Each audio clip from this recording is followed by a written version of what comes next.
રાજકોટમાં અગ્નિકાંડ બાદ વડોદરા મહાનગરપાલિકામાં હવે ફાયર સેફ્ટીની કામગીરી શરૂ કરવામાં આવી છે. રાજકોટમાં અગ્નિકાંડ બાદ તંત્ર કામે લાગ્યું છે.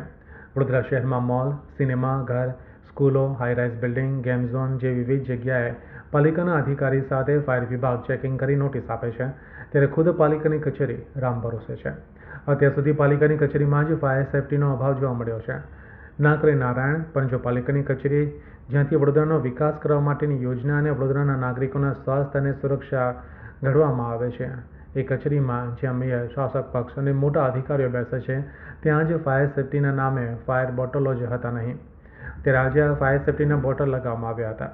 આજરોજ વડોદરા મહાનગરપાલિકામાં ફાયર સેફ્ટીના યંત્રો અને સિસ્ટમ પાઇપ સાથે લગાવવાનું કામ શરૂ કરવામાં આવ્યું હતું.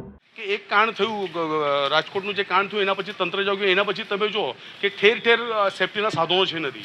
તો અમારી માંગ એવી હતી કે આ જે પણ સ્થળો છે કે જ્યાં સેફ્ટીના પૂરતા સાધનો નથી, તે એવા સમયે લાગતા વળગતા જે પણ અધિકારી છે તે સંચાલકો પર તમારે કાયદેસરની કાર્યવાહી કરવી જોઈએ, એનું અમે આવેદનપત્ર આપ્યું હતું. અને આજે અમે જોયું જ્યારે અત્યારે કોર્પોરેશનની અંદર સેફ્ટીની કામગીરી ચાલી રહી છે, તો સૌથી પહેલાં તો એક વાત કરીશ કે આપણા commissioner Shri, you are well educated person છો, અને જ્યારે તમારા જ ઘરમાં આવી પરિસ્થિતિ હોય તો લોકોની અપેક્ષાઓ શું રાખવાની?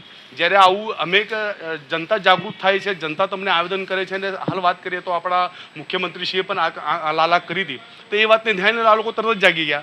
એટલે વાત એવી છે કે વડોદરા શહેરની અંદર ઘણી બધી એવી જગ્યાઓ છે કે જ્યાં ખરેખર સેફ્ટીની સાધનોની અછત છે. અને બીજી વાત તમને કહીશ કે આજના જે ન્યૂઝપેપરની અંદર અમે વાંચ્યું કે આપણા ધારાસભ્ય આપણે શૈલેષભાઈ સોટાની 2 સ્કૂલો છે એમાં એક નોટિસ આપેલી છે. એટલે ક્યાંક એવું છે કે આ તો ખરેખર આ બાળકોની હત્યા જ કહેવાય કે જ્યારે તમે આટલું મોટું સંચાલન કરતા હોય તો તમારે સેફ્ટીને ધ્યાનમાં લઈને પણ કામગીરી કરવી જોઈએ. પણ આ તો ક્યાંક અંધેરનગરી પાંડુરાજે જેવું કાર્ય ચાલી રહ્યું છે. પણ ઠીક છે, અમે આવેદન આપ્યા પછી તંત્ર જાગ્યું છે, એ સારી વાત છે. અને સાથે સાથે વડોદરા શહેરની અંદર જે પણ એવી સંસ્થાઓ છે, જે પણ આવાસના મકાનો છે, સરકારી કચેરીઓ છે, અને ખાસ કરીને મેરેજ હોલ કે જ્યાં પણ આવી સેફ્ટી સાધનોની અછત હોય તો જે તે અધિકારી અને જે તે સંચાલકોની સામે લાલાક કરીને એમને સસ્પેન્ડ કરીને અને કાયદેસરની કાર્યવાહી કરવી જોઈએ, એ જો અમે માંગ કરી.